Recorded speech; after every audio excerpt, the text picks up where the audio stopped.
Jende, belaun kreuz. Azkarro ez? Mila esker noe! Zer da hori? Berdin da, atan. Eman karta honak jota. Bo, bat oso aski honak erosten dik, Bai, bibikorekin. Kartak eta mokoa. Nik irudikatzen dut Euskararen egoera gaur egun pixkat oihaletxe bat bezala. Eta gu oihaletxe barnean gira, eta Euskarak babesten gitu edo gure babeslekua da Euskara. Baina kanpoko elementuen menpe gira. Eta pasatzen dugu gure denbora, haizea edo euria edo ekaitzaren kontra, oihaletxearen makiltxoak atxikitzen, oihaletxe ez dadin aira. Baina ez dugu erez, oihaletxe hori indartzeko denborarik, zenta etengabe kanpoko elementuen kontra ari gira duguna atxikitzen. Eta hori da, aki jarriena beti behar dugula atxiki gure oihaletxe hori aira ez dadin.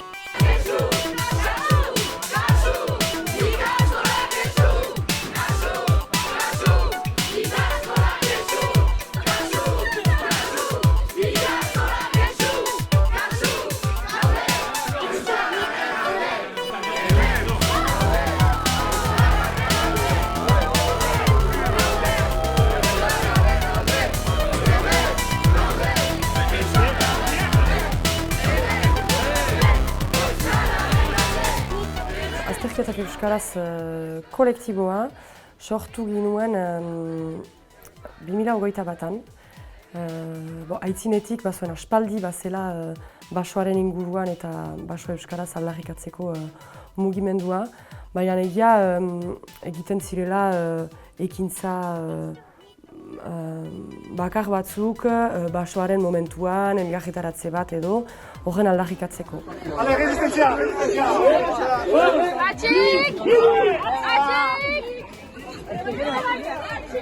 Atxik! Puxa, puxa! Eta gure kasuan, 2017an brebetak, janai du kolegio bukaeran pasatzen duten azterketak, aldaketa bat ezagutu zuen. Hor arte, 85, 16etik goiti, Euskaraz pasatzen ginituen brebetako matematika, historia, eta gero bazen frantsesez pasatzen ginuena. Eta 2017an gehitu zuten zientzien gaia. Eta zientzien gai hori lehen urtean Euskaraz egin ahal izan zuten ikasleek, eta zuzendua izan zen, kritikarik izan gabe. Eta ondoko urtean errezebitu ginuen gutun bat, errektoretzatik, zointan adierazten ziguten, ezin izango zela gehiago zientzien brebeta euskaraz pasatu. Azterketak! Euskaraz! Azterketak! Euskaraz! Injustizia gorria badago hortan, ez dut ulertzen zergatik hori ezin duten egin, zergatik beraz eskola frantsesa, espainola edo beste hizkuntza baino apalago izan behar dela. Bigarrenik, hizkuntz hortan eskolatuak dira, ez dugu eskola ikastoetan euskaraz ikasten dugu, oso garrantzitsua da. Eta gure sistema ere eskola eta pedagogia biziki sakonki eta horbidetik uztartuak dira ere. Eta justuki barneratutako ezagutza, kompetentzia guztiak eskolaz ez ebaratzea guretako sentsu gabekeri izugarria da.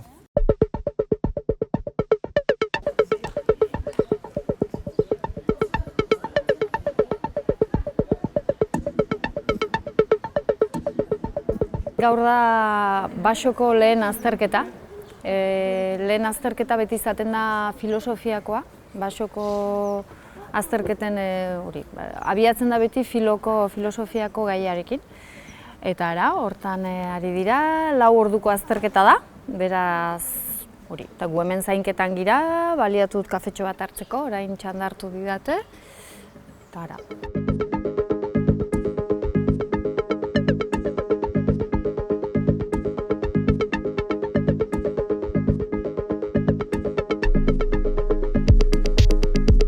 Azkenean guk bai euskaraz ikasten dugu eta lizo arte edo euskaraz egiteko aukera ukan dugu, baina ere Frantzian euskara ez da hizkuntza ofiziala, beraz azkenean azterketak beste frantses guztiekin betan egiten ditugu. Horrek egan nahi du azterketak ere frantsesez pasa behar ditugula eta ez zaigu normala iduritzen, guk euskaraz pasa eta gero 18 urte arte edo euskaraz ikasi eta gero azterketak ere frantsez egin behar izana. Eta hor sortzen da gatazka edo, eta guk euskaraz ikasten dugu, gaiak eta euskaraz emaiten ditugu, eta gero azterketa egunan frantsesera pasa behar dugu. Beraz, urteantzak edo joiten gira pixka bat entrenatzen, kolegioan zein lizeoan azterketak, kolegioko azterketak eta lizeoko ebaluaketa tipiak frantsesez egiten ditugu edo beden kontsinak frantsesez dira gu usatzeko edo gero azterketa egunerako, baina bai hor bada kontraste bat azterketa eta ikasketaren artean.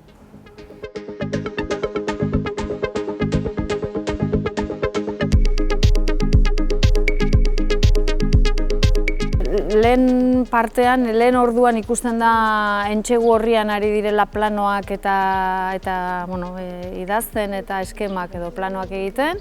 Eta batzu hasi dira jadanik horrira garatzen. Eta iduri du ez da nehorratera, oren baten buruan horri hautsa itzulita, beraz aski ongi. Ez dakit, ez dut ikusi gaia zein den. Badakizue zein den gaia? Ze gai ukan duzue? Filon? Filon? Bai? Ukan dugu bakea eta justizia. Bakea eta justizia, begira. Eta bigarren gaia zen... Alaitasuna Arrazoina eta alaitasuna. Edo alaitasuna, adimena eta alaitasuna. Gai politak. Horiek, frantsesez. Noske, horiek frantsesez. Eta azkenan guk euskaraz pentsatzen dugu. Ez da, orduan, da euskaraz pentsatu eta gero ideia horiek itzuli eta frantsesez idatzi. Baina berez frantsesez dagoen azterketa hortan ere, niri ideiak euskaraz etortzen zaizkit. Orduan, ariketa, honekak esan bezala, itzulpena egitea.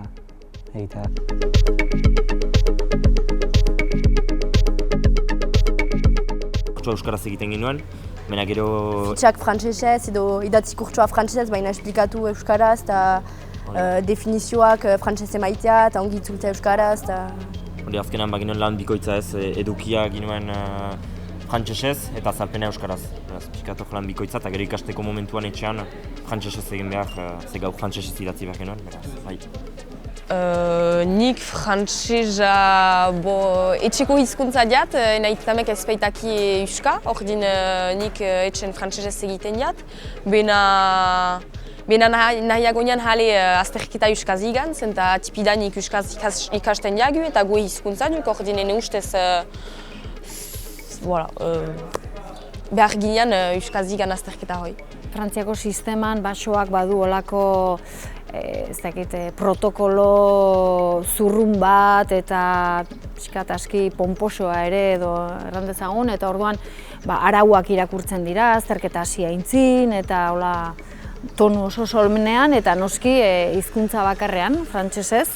Azterketa garaian ez da frantsesa ez den beste hizkuntzarik erabili behar, noski ez azterketa egiten dutenen artean, baina ez da ere zaintzen dugunen artean, ez da elkarrizketarik eta frantsesez egiten ez den elkarrizketarik ez da eman behar, izan ere konsideratzen baita frauderako bide bat izan litekela. Ez baita kontrolatzen frantsesa ez den beste hizkuntzarik. Hori luzatzen ari naiz, baina hori den arraiteko, alere guk konsigna guzti horiek itzuli ditugula eta nola lizeoan pasatzen duten fisikoki, hizkuntza euskaraz irakurri ditugu arauak. Orduan, eta noski ikasleek eskualtza eta eskatzen badute horri bat gehiago nahi dutela eskatzen dute euskaraz. Baina hori beste ikastetxetan debekatua da.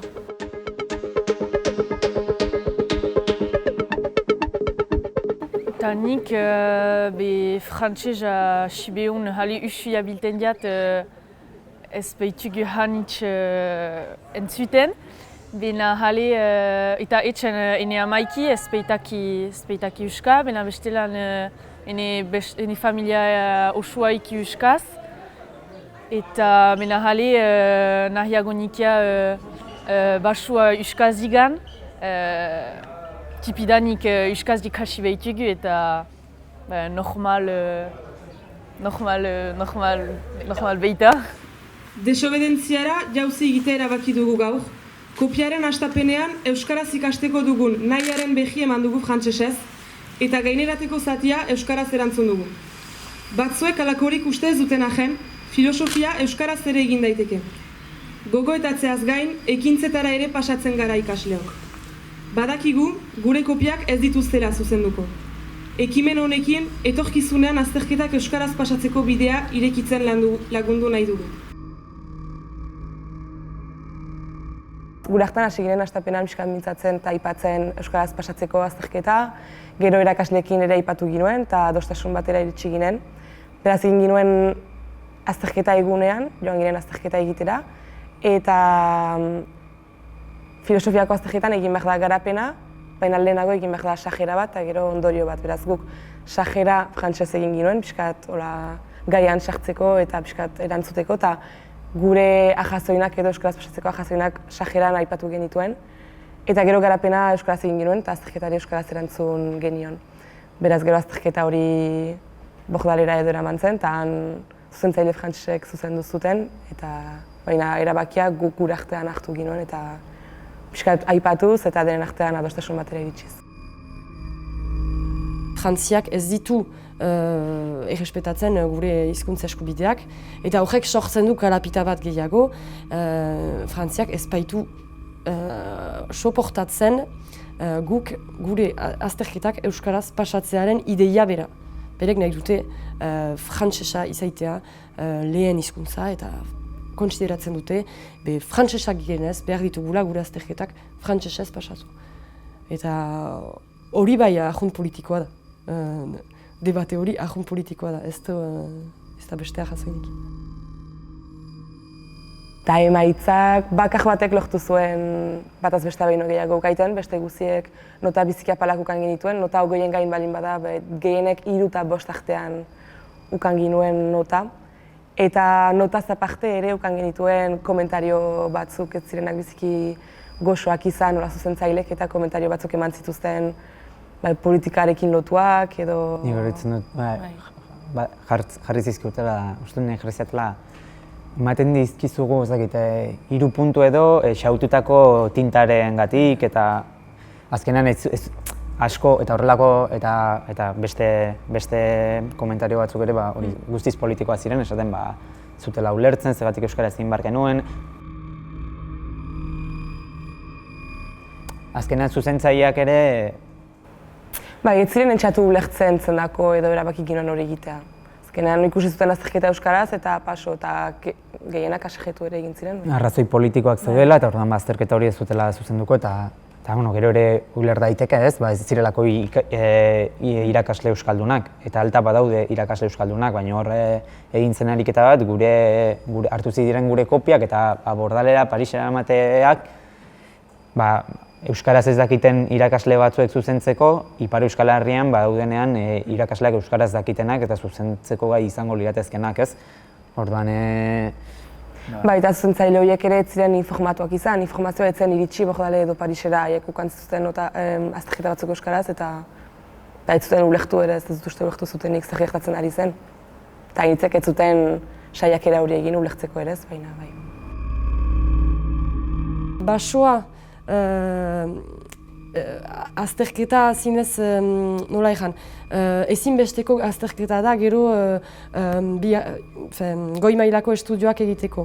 Beraz, haien ekintzak oraindik indar gehiago zuen, zenta horrek jaiten zuten, begira, begu, presgira dena usteko, gure azterketak euskaraz pasatzearen alde, beraz, hori zinez, nola ezan, ekintza izugarria izan zen mugimendu hortan ere. Gaur, Baxua pasatzen dugun ikasleok, biharko ikasleen eskubideen alde borrokan segitzeko deia egiten dugu. Lortuko dugu, Baxua eta Brebeta euskaraz!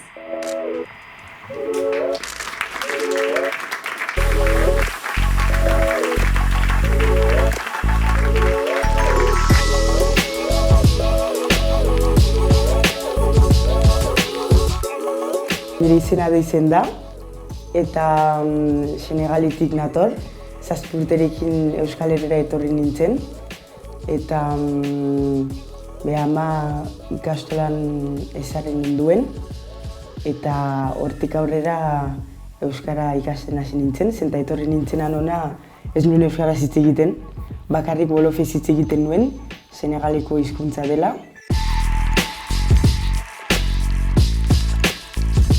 Gogoratzen naiz, pirritxe eta porrotxekin pasatzen duela gauak, egunak, beti pirritxe eta porrotx begiratzen nuen. Orduan, haiei esker ala ere Euskaraz ikasi nuen, kantatzen zutenean haiekin kantatzen nuen, dantzak eta hola. Eta gero inguruko jenda ere betidanik Euskaldunekin egon gara, ama bere lagunekin eta horrela ikasi nuen. Gero ama beti hitz egiten zidan Euskaraz, naiz eta ez nion ulertzen hasieran, baina hola egin dugu. Eta gaur egun etxan beti Euskaraz aritzen gara eta askotan beste egialdetatik jiten diren jendeek buruz erraiten aldugu ez zutela indarrik egiten gure hizkuntza ikasteko. Guk nahi ditugu jendeak euskaldundu, baina gero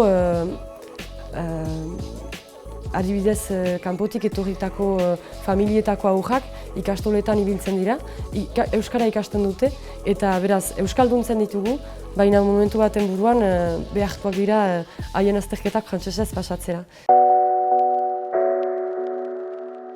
Bi ama hizkuntza ditut eta ez bata ez beste ez da ofiziala.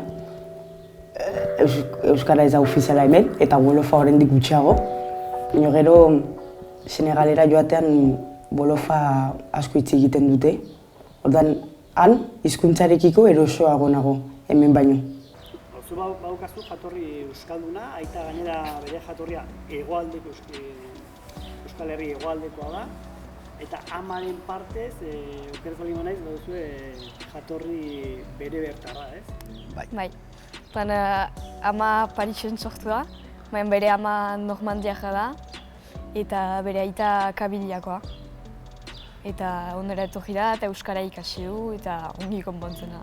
Bai, eta kabiliarrak egia esan dira berberoak, baina azken finean haien Argeliako euskaldunak bezala egia esan. Haiek ere bai hizkuntza, bai kultura, bai guztia babesteko egunerokotasunean borroka bat egiten dute ere bai.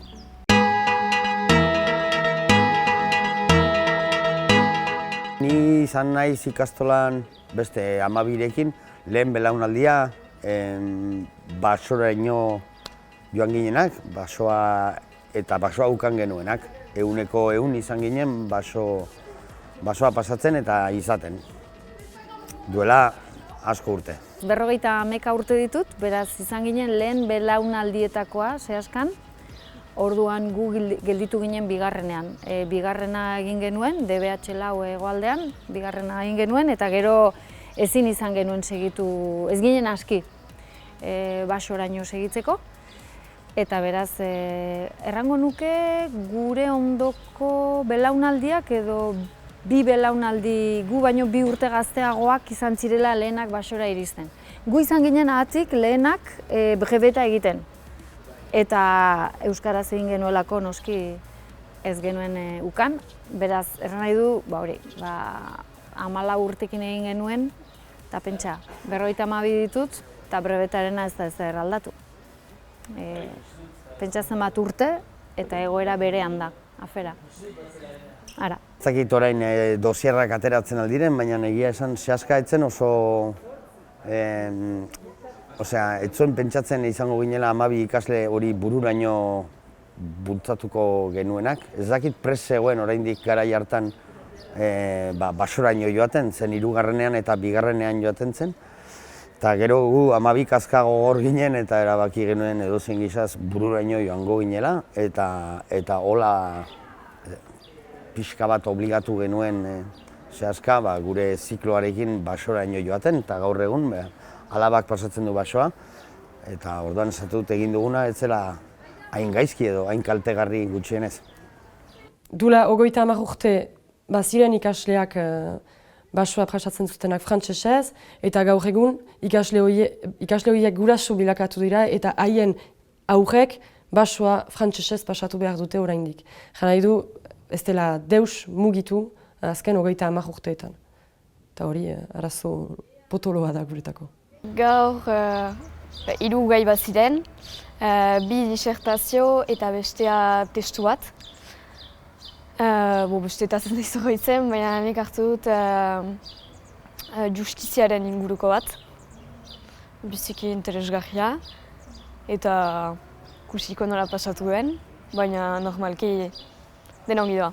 Desobedientzia zibila, aipatu dut. Gero etxe okupatuak. Haupa gaztetxeak. Eta etxean inguruko problematika aipatu dut. Gero olako gauzak. Bai, gaur egun hemen diren gaiak ez, gutxi bera bera. Azken final. Plus que quelques minutes avant le grand départ. Ce matin, une vingtaine d'élèves du collège Estitio Robles de Bayonne se sont réunis devant le rectorat de Bordeaux. Ces adolescents, inscrits en enseignement immersif, réclament le droit de passer leurs examens en euskara. Pour faire entendre leur voix, ils ont décidé de regagner la côte basque en vélo. Ils voulaient un peu apporter leur pierre à l'édifice de la défense de la langue basque.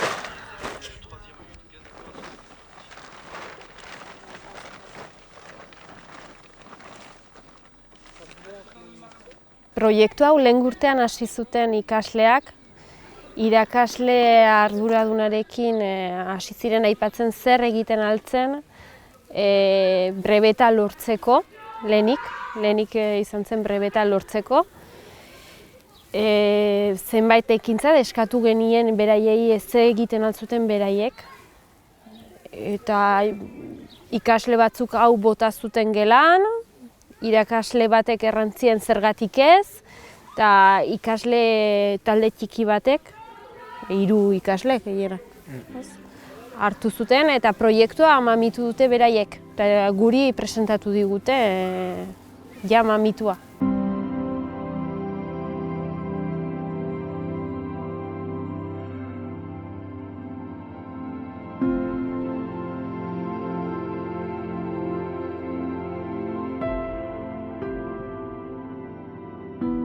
Hona etortzeko ideia ez dugu guk lehenik ukan. Da joane gure gelako mutiko bat uste dut egiten zuela bizikleta lehenik eta proposatu zuen, hola, eta zergatik ez dugu egiten bizikletaz Bordale Bayona. Eta irri egin ginen. Zer duzu idea, nondik ateratzen duzu, zeko zutrik. Eta en fait, egiten dugu orain bizikletaz Bordale Bayona, gira egiten. Ideia adostu dugu bukaeran aski logikoa iduritzen zuen eta ongi argumentatua izan zen eta proiektua ongi kudeatu zuten eta ongi jarri zuten martxan. Eta dena proposatu zuten, egin dituzte bilkurak haien artean, azaldu dute hori dena erakasleek saiatu dira laguntzen. Gero hori dena azaldu digute eta pentsatu dugu proiektu eder bat izaiten altzela eta martxan emaiten alken hola.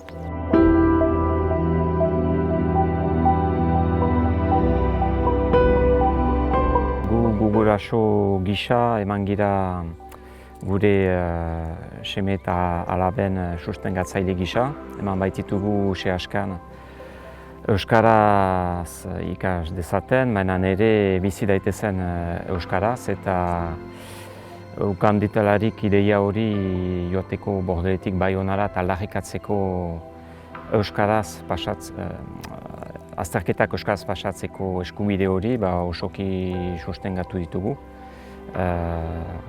Pentsatzen baitu gure kolegioan ikasketa horiek egitea euskaraz ez dela bakarrik nola erran euskara hizkuntza bat ikasteko, baina ere osoki euskaraz bizitzeko eta kontsideratzen dugu ere injustizia nolazpait baten aintzinean.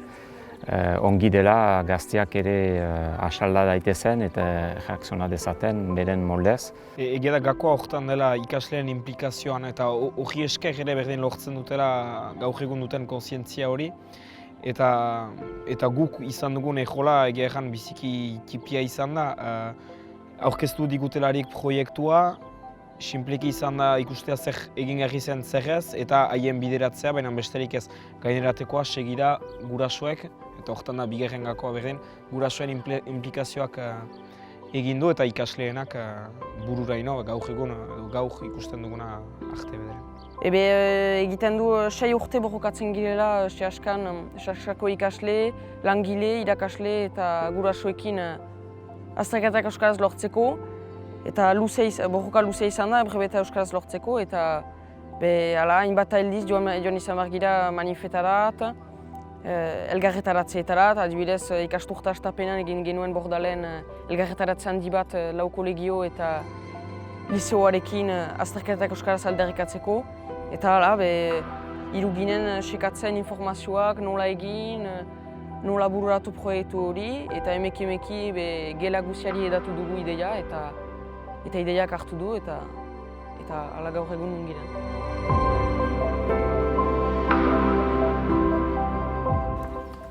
Biziki seriosa da. Bakarkako lanak maite ditu, gero adiskide hon bat da, irringarria da, biziki irringarria da. Eta biziki handia da bere adinarentzat. Badu maturitate bat, ezakit nola jartzen den, biziki ona da. Eta orduan bere helburuen bururaino badoa, baita ere, beti. 6 urteko borrokaren ondoren lortu dugu azkenean brebeta euskaraz izatea. Guk ere aurten brebeta pasa beharko dugu eta biziki kontent gira. Euskaraz pasatzen halko dugulako. Aintzinekoek bidea ideki digute, brebeta euskaraz izan zedin. Aintzinekoek egin borrokaren emaitza eskuratuko dugu. Baina guk ere gure alea ekarri nahi dugu azterketa guziak euskaraz lortzeko bidean. Orain basoa euskaraz, galdeginez. Basorako orain 3 urte gelditzen bazaizkigu ere, baso euskaraz izan dadin bidea irekitzen hasi behar dugu orain. Konten ginen gu, jaz, ukan bai ginuen azkenean brebeta hori euskaraz pasatzeko baimena, eta guri polita zitzaukun ere erakustea gure ikasleai, begira, borrokatu behar da beti, baina lortzen ahal dira gauza batzuk. Zeta egia da, batzutan Euskal Herrian badugu impresio hori eta hala da, etengabe borrokatzen girela eta gauzak zirela erretxira bazten, eta ez dira erretxira bazten, baina irabaz daitezke alere. Eta uste dut hori horren kontzientzia ere piztu zaie azterketak euskarazekin. Eta hori aski polita da.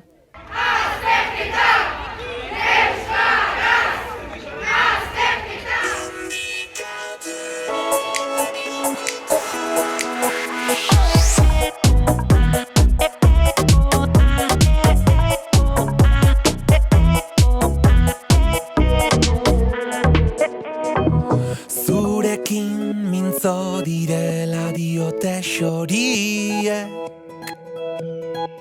Esan zer kanta egin dizuten Gure ikastoletan prefabrikatuetan egon gara askotan, ez dugu askotan zailtasunak eduki ditugu edifizio txukun bat edukitzeko, irakasle postuak ere beti entzun ditugu hor gora berak zeudela, ikasle askorentzat irakasle postu gutxi, eta orduan beti eduki dugu hortan izan da ere gure heziketa prozesua ere gatazka horren baitan egonda, eta beti egonda presente hori.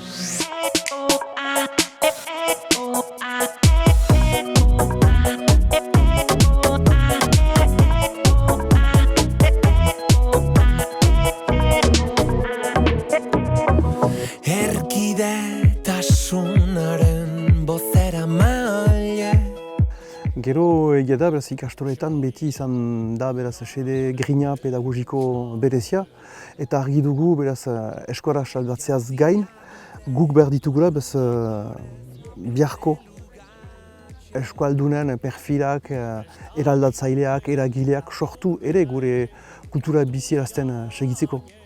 eta zinez beti bultzatzen ditugu, eskatzen digu zer dioten, zer pentsatzen duten, nola egin ezaketen, eta eskatzen digu ere implikatzea eta proposatzea. Egoera usko gehan da beti Oialetxea, ez dakigu ea iraunen duen ondoko haize boladari eta metaforan segitzeko izaiten alda ere beti euskarak jasaiten dituen edo gure gaurko bokokak jasan dituen erasoak, sinpleki haizea eta euria eta tempesta, baina alere xutik irauten du, alduen einean Oialetxeak eta gu beti hor gira, beti xutik. Nola prozesu bat den eta ezen gertatzen egun batetik bestera, ni adibidez beti inguratua izan naiz, ni baino jende adinagoen gandik edo, nahi dutela azterketa euskaraz egin eta bojokatu direnako jengandik, eta ni betidanik joan izan naiz manifetara, azterketak euskaraz lortzeko edo beste euskararen alde beste edozein ekimenetara joan izan ez, jipian itzari gurasoekin edo, beraz azkenan egelebo bat da. Hene ustez Nikola bizi izan dut gehiago. Ez dut hain bortizki bizi izan da, pixkat, guk segida hartu dugu eta gero gu baino gazteagoek ere segida hartu dute eta hola zerbait lortu ahal izan arte edo. Bai, nahi dugu baso euskaraz eta horretarako egin dugu eta pentsatzen dugu bai. Lortuko dugula. Ez da beste atera biderik. Zeuen urratxa geurea da, aitzulera denona.